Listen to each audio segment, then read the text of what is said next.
Hi, and welcome to HUR at Home Music and More Night. You know, that kind of rhymes with the last name of our special guest tonight. Who? Well, it's Kenny Lattimore. I couldn't wait to have him back. I mean, we all love him in the DMV. We love him at WHUR, and he's been around doing his thing for so long, and he's got a great new CD out, and it's called Here to Stay, and that's for a reason. In fact, I need to ask him what the meaning is, other than what it sounds like the meaning is of that song title. So please welcome my dear friend. I mean, I love him so much. I think you already know that because I talk about him all the time. Kenny Lattimore. Hey, thank you. Woo! Oh, It's good to listen, see you again. it's always really good to see you. And you know what? I have to thank you for making the time. I mean, we decided to go ahead and pre-record this particular show because you're heading back to South Africa. Yeah, I'm so excited, and yeah, we definitely anytime that Angela calls or Oh, WHUR, I have to stop everything. I love that. You know we're, what? we're getting out of the country, but I'm happy that you were able to accommodate this interview as well. And Thank you. I appreciate the platform always letting people know what I'm doing. This is how we survive as artists. This is how we do it, and That's I right. appreciate you for it. Oh, but listen, we're always happy. I mean, you put out such great music you have since Thank, the very beginning, and it's a thank a very important part of WHUR. I mean, that's what we do. We find good music, good you. artists, and we are loyal. And so we're I happy that love you are too. that. Yeah. So, how many times have you been to South Africa performing? Whoa. They love you. Over 10, 15 different times. I mean, because I've gone through almost every city in the country. And, but we've been going to South Africa since 98. My Wow. first time there was for Nelson Mandela's 80th birthday, Oh, which was beautiful. completely spectacular. And the last I time love him, by the way. oh, I yeah. was so honored to have an opportunity to be in his presence Mm.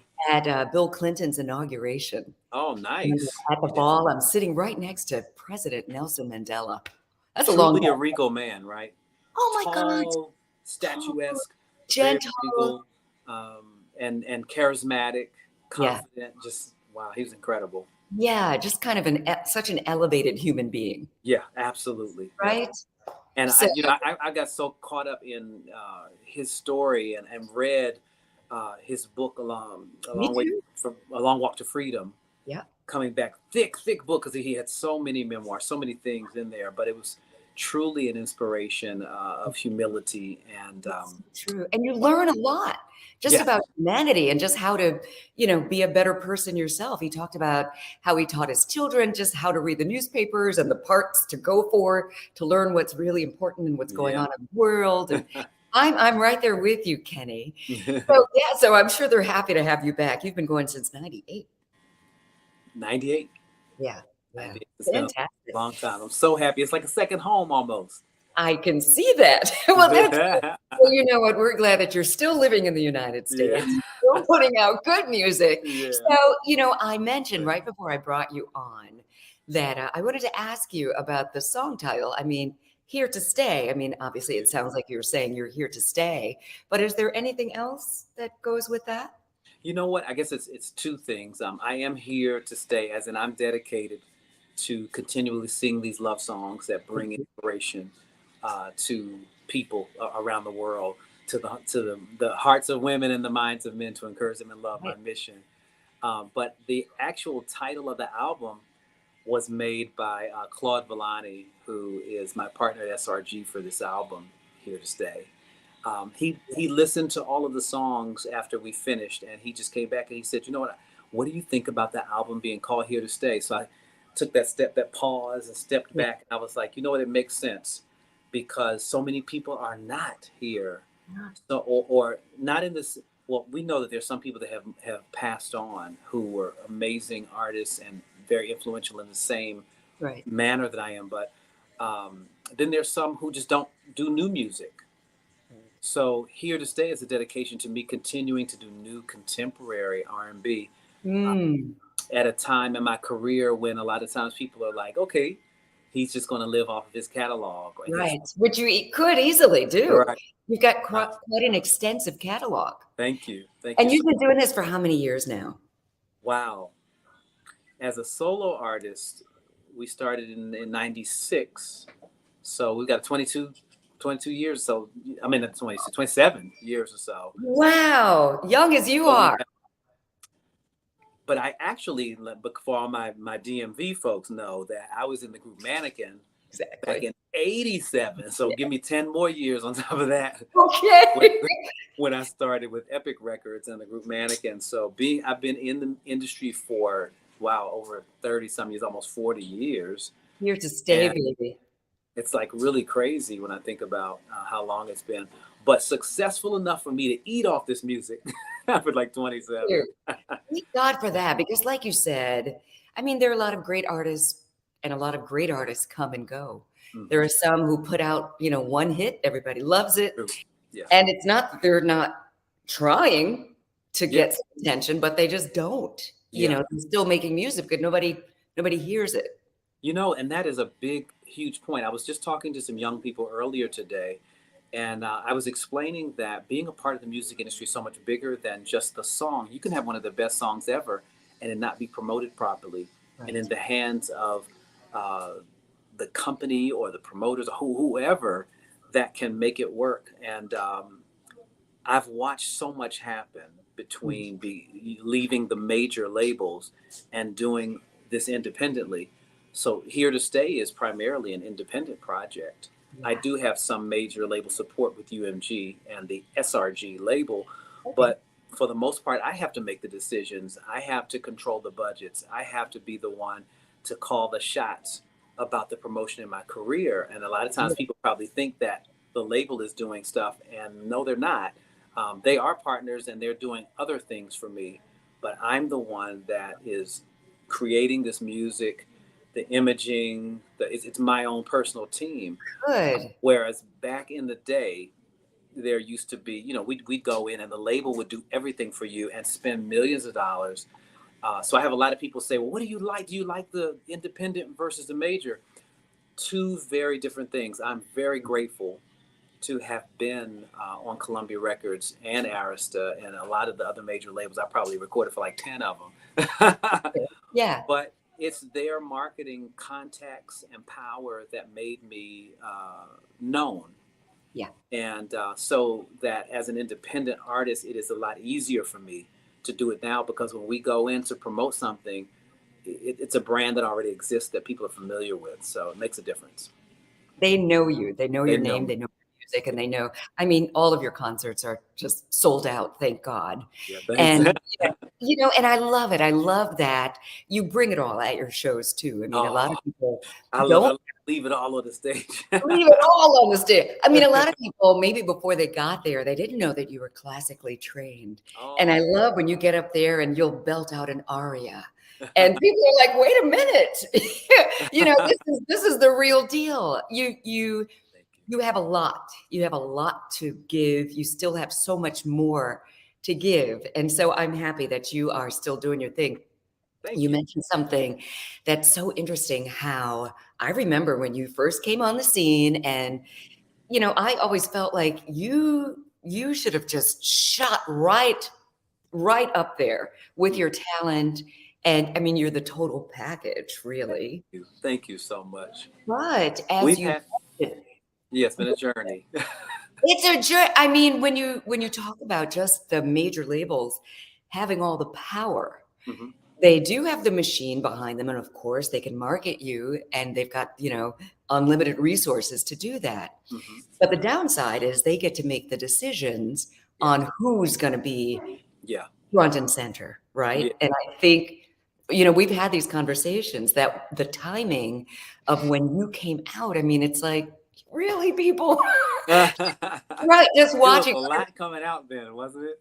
A lot. To have survived in 96 and 97, when you had D'Angelo, Maxwell, Joe, Eric Benet, Jesse Powell, then you had, Erykah Badu and Deborah Cox. There was so many amazing artists that were coming out at the same time. Yeah. And there was something that was unfortunate for me, and that was Columbia Records decided there was going to be one male vocalist that they concentrated on in terms of taking them to the next level.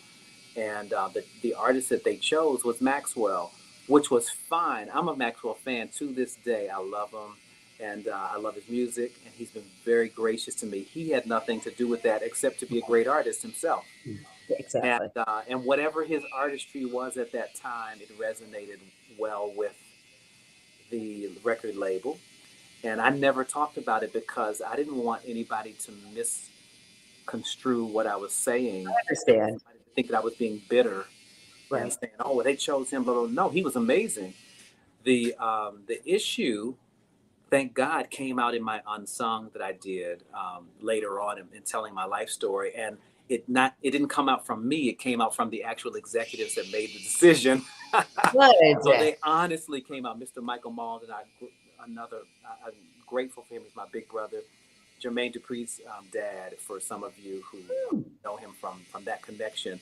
So being Jermaine Dupri's father, I mean, you're talking about somebody that knows the industry, that knows the ins and outs, and he was the president of Columbia's Black Music Division in the beginning. Okay. But what happened was they thought that Maxwell was an easier thing for them to market. He was sexy. He was more raw. I was like more of a pop singer, like a male version of Whitney Houston. Yeah. But I don't think that we had all of Sony on board for me to be that, because then you have to have the pop division connected with the R&B vision, Right. saying this guy singing For You and all that. These should be Right. worldwide hits. All My Tomorrows, and also for my second CD, and these are huge hits in South Africa. Okay. But in the United States, the record label did not understand. This is kind of deep, but seeing, I think, a Black man who was saying, for you, I give a lifetime of stability, anything you want. That was not who Black men were marketed as. Exactly, which is so unfortunate that Yeah. they lacked vision at Yeah, that time. but it was so deep because in our society, we were, the whole thug image, hip hop was getting bigger, and any young Black man was put into that category. Yeah. This is who he should be if he's young and he's Black. This is what he should represent. And I just wasn't that. The great part was that I didn't try to fake it. Oh, Thank God for that. oh, That wouldn't have worked. That I is didn't not try to who you are. fit in. Yeah. And I knew I could never do that. Coming from Howard University, and Yeah. my classic music and all, and my classical and all that, I said that's not going to fit. I've never wanted to start flipping around trying to become something for anyone. I want to remain authentic, and at some point, the authenticity will shine through, and I love it because 20, 25 years, however many years later, what I do became more in style. Because it's real. Yeah. Yeah. I mean, and thank God you didn't do the flip flop and acquiesce to whatever's current. What do you guys want? Right. What do you want? A lot of people did. A lot of people did. I felt like I did compromise a little, just a tiny bit. But the only compromise I made was I wanted to work with younger writers because it made me feel like and people don't know this. I never really talked about this, but I went through a period where I didn't think I could write anymore. I didn't Really? feel like it was relevant because the industry beat me down. I was not going to give up, but I definitely got my share of blows to my artistry and to my singing. I had a lot of things that were said during a time period, and I used an album called Timeless to regain my voice. Timeless was an album around 2006 where I sang all cover songs, and I got criticized heavily by the industry by it, but I needed Timeless to regain my voice and hear what I sounded like again. And it was a very significant project for my growth so that I could do original music again. Good for you. Good for you for figuring that out. It's like, what does Lattimore need right now? And to have the strength to do that. I love that you're like brilliantly talented, and Thank not you. just with the singing and the writing.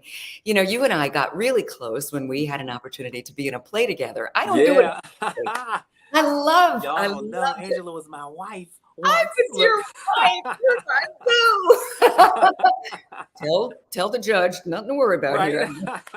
Not in a play, though. It was a play. But are you doing any more of that? Are you doing any more acting, and do you want to? I would love to do more acting. It's been another like part of my journey to find the right roles that will Good. be an extension of me and my growth, but at the same time, things that will complement my brand, so that people are not like, oh, "What is this? What is it?" You So mean you wouldn't be a gangster? You wouldn't take see, the I role? could now. I could do I that think I now. could. I don't know. Don't rule it out.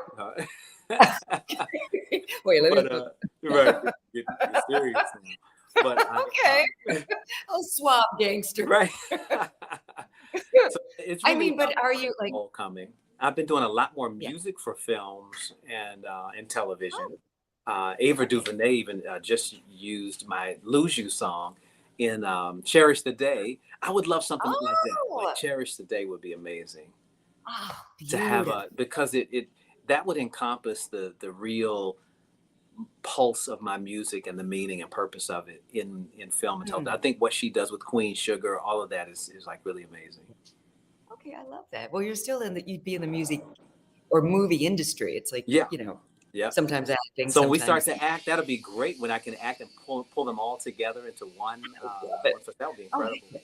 well, I mean, have you ever thought about writing something for, like Wow. maybe writing a script for yourself, a role You that you know, see yourself I in? I'm not confident that I could do it myself. Almost like when I started working with the young writers, the reason why was because I wanted to get closer to what the pulse of the music industry was, where it was going. So I Which is became a smart. student all over again. Yeah. And becoming a student, I feel the same way for script and film. I would love to work with some great writers to come up with something that would make sense for me. That would be the ultimate. That would be. I will be on the lookout for that. Thank you. Thank Yeah, you.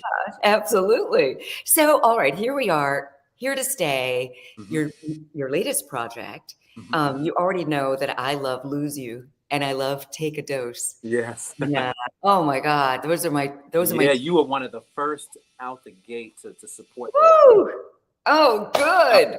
Take a Dose is about to be a top 10 single, and Nice. people are hearing this music now like they used to. And that's what it Nice. really is. It's like they used to. It's not that I haven't been making it, but it's Right. about the exposure of it. So and again, I appreciate you for that. Oh yeah. Well, it's from the heart, and again, it's such good music. How could we not?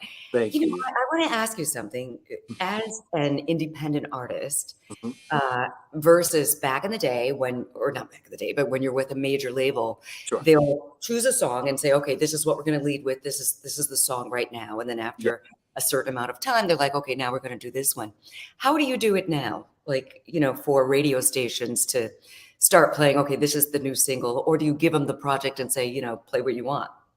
You know How's what? it I work? have a team of people. There's a guy named Ken Wilson that I work with who is a phenomenal promotions expert.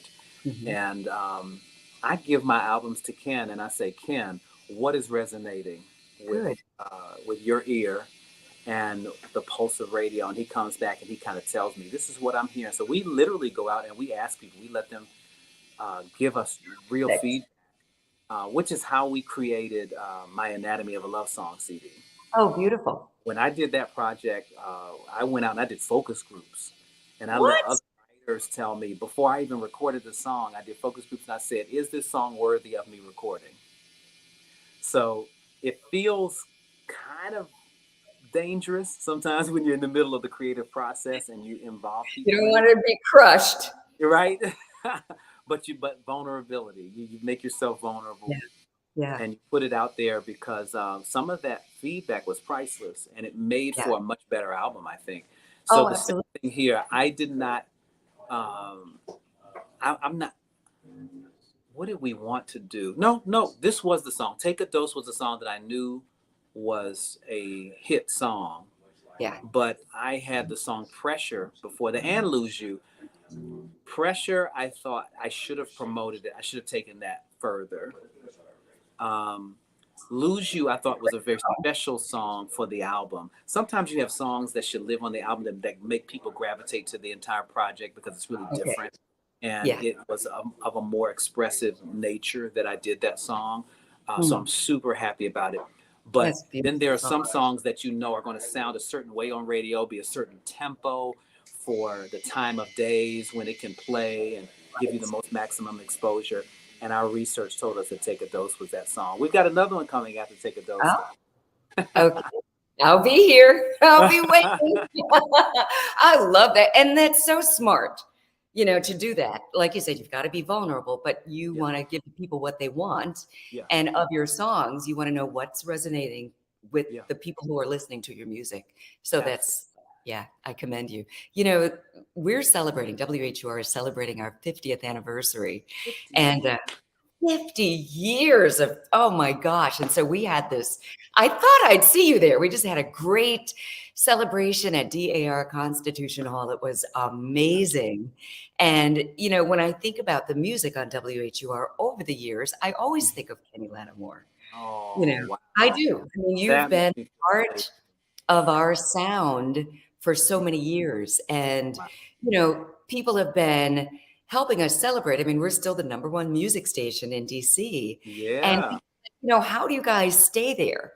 And I think about the artists like yourself. And so, as you're saying, thank you for your support. Thank you for all this good music. Wow. It I fits. appreciate it. It's like you're naming me, wow, among the greats like Phyllis Hyman, Yes. Gene Carn, Oh my and gosh. Yes. Henderson, and Norman Connors, and Miss Johnny Hatterly, Hathaway. Johnny Hathaway. Luther. I mean, so many people that HUR also gave exposure to that were not considered mainstream artists, but That's the right. platform, because HUR was so powerful, some of these people became a lot bigger because the rest of the world followed in the steps of HUR. That's So, right. And I just, primarily yeah, Quiet Storm. the Quiet Storm, yeah, Yeah, absolutely. yeah, But even the formatting, I don't know, and maybe there were other stations. I don't know if there was a predecessor to HUR on this, but when I think of the Daily Drum and how yeah. and the Quiet Storm, and then the Caribbean Oh, music yeah, after gospel, and how the station represented the community in its fullness, and it still, wasn't one aspect. It wasn't even just the Quiet Storm. It was really right, so much of, the diaspora of Black people, right. and wow, this is powerful. It's so true. Thank It's so powerful. It's a heritage station, and I think you're right. I mean, I don't think there's any other station in the country that has been like HUR or is like HUR. It's Yeah, just and it's a hard thing to even describe. yeah, It's just it's a vibe, and especially when DC was such a chocolate city. right, It right, I mean, it's still chocolate, but it's not quite as right. chocolate as it used to That's right. be. I remember when it was dark chocolate, Dark chocolate? Me too. sweet dark chocolate. Sweet dark And I chocolate. love the diversity. I do. I love the diversity that we have now and the progressiveness of the city. I love that. Although it's a little more milk chocolate now, the Yeah. milk chocolate is still about community Yeah, and it's still about community. joking everybody, okay? But Yes. Well, there's but a lot of we people understand that people from the area understand what we mean with yes, gentrification, all exactly. that. There's different people that Exactly. move into the area and just mix it up a bit, which makes it more diverse. Right. But those when it was Chocolate City, it was the people that built the city. It was something very important about that era. Of course, for our history in general, but even for the nation, Yeah. that people didn't realize. I think that it's like these Black folks built this city and this That's country, right. and Another thing that was just so unique, with WHUR being Howard University Radio, just the uh, level of professional Black people to come yeah, to the Washington, D.C. area made yes, it very special, a very Yeah. special city in the country. And that was the main reason the first time I came to Washington, D.C., just happened to be Congressional Black Caucus weekend. Oh my gosh. I looked around and said, you know what? I You moved could like see yourself, right? Like many people waited many years for Barack Obama to become president to believe, oh, I could be, something of this caliber. But people in DC were already a part of the system and understanding the power, and so many in other parts of the country too. But we had the opportunity to see ourselves in those positions very early, living in the DC area as well. So right. Very it was unique. beautiful Very and unique. Yes. and a wonderful, wonderful experience. Yeah. Kenny, I just love you so much, and I so I love you back. appreciate you. I know you're scrambling to get out of the country, and you made time for Baby. us. Had Really, to. Never thank too busy, right? Oh, I love it. I see what you did there. Well, you know what? Kenny Lattimore is here to stay. Those who don't have his latest CD, make sure you get it and keep listening to WHUR, and you can hear all of his music. Yeah. But make sure you get it as well. That's what every artist needs. Every artist needs you to buy their music. So Right. don't If just you're listen streaming to it, it. whatever, all digital platforms. If you want a physical copy, I think Amazon sells Oh, physical copies. good. And shout out your social so people can follow you as well. Just at Kenny Lattimore, Lattimore, because now we have Jacob, my little cousin, who they spell this with one T. That's a whole different story, you guys. Oh, But you're going to tell me about that. yeah, that's a whole different Yeah, the when you one get T back and from the two South T's Africa. and the My. but you can find them here to stay on all digital platforms as well. And you can, even if you go to KennyLattimore.com, my website, there's an area where you can click around and buy music, see my old videos, see new videos, see where my tour schedule is, all of those great things. And check it out. Definitely That's check it out. awesome. All right, everybody, follow him. Make sure you follow WHUR-FM. That's just at WHUR-FM. And while you're at it, follow me too. I'm at Angela Stribling. And like Kenny, it's just the same name on everything. That's good branding. Yeah. At Angela Stribling, at Kenny Lattimore, at WHUR-FM. Happy holidays, everybody. Safe travels to you, Kenny. And Thank we'll you. see Happy holidays too. Have a wonderful time with your family and loved ones. And we look forward to seeing you when I get back. Yay!